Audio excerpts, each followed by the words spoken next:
আমরা এখানে পরীক্ষা দিতে এসেছিলাম না ফুটবল খেলতে এসেছিলাম, একটু বলতে পারবে? মানে? এত কঠিন প্রশ্ন, এত কঠিন প্রশ্ন, মনে যেন চায়নার বর্ডার পাস করার দলিল। তার মাঝখানে একটা ফালতু গার্ড খালি বলছে লেখো লেখো লেখো, যে লিখতে যাচ্ছি এসে বাধা দিচ্ছে, অদ্ভুত সব যুক্তি দিচ্ছে, বলছে অন্যদের দেখে লেখা যাবে না। পরীক্ষা শুরু হওয়ার পর বাথরুমেও যেতে দিচ্ছে না, অদ্ভুত যুক্তি দিচ্ছে যে না বলে বাথরুম যাওয়া যাবে না। কত কষ্টে বাথরুমে গেছিলাম গুগলটা সার্চ করবো বলে। পরীক্ষার হলে শান্তিতে একটা অসৎ উপায়ও অবলম্বন করতে দেবে না।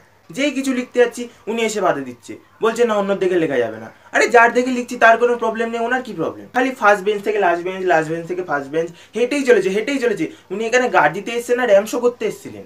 আর এমসিকিউ, এত কঠিন এমসিকিউ, মনে হয় না কন বানেগা কারোর বাড়ি 7 কোটি টাকার প্রশ্ন।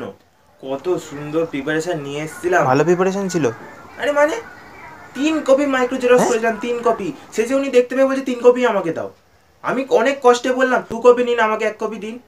বলছে না 3 কপি লাগবে। শেষে আমি বলেই দিলাম আপনি এখন দিন, পরীক্ষা শেষে আমি 3 কপি জেরক্স আপনাকে দিয়ে দেবো, মাইক্রো জেরক্সগুলো। তাও দিল না, হিংসুটে কাট কোথাকার।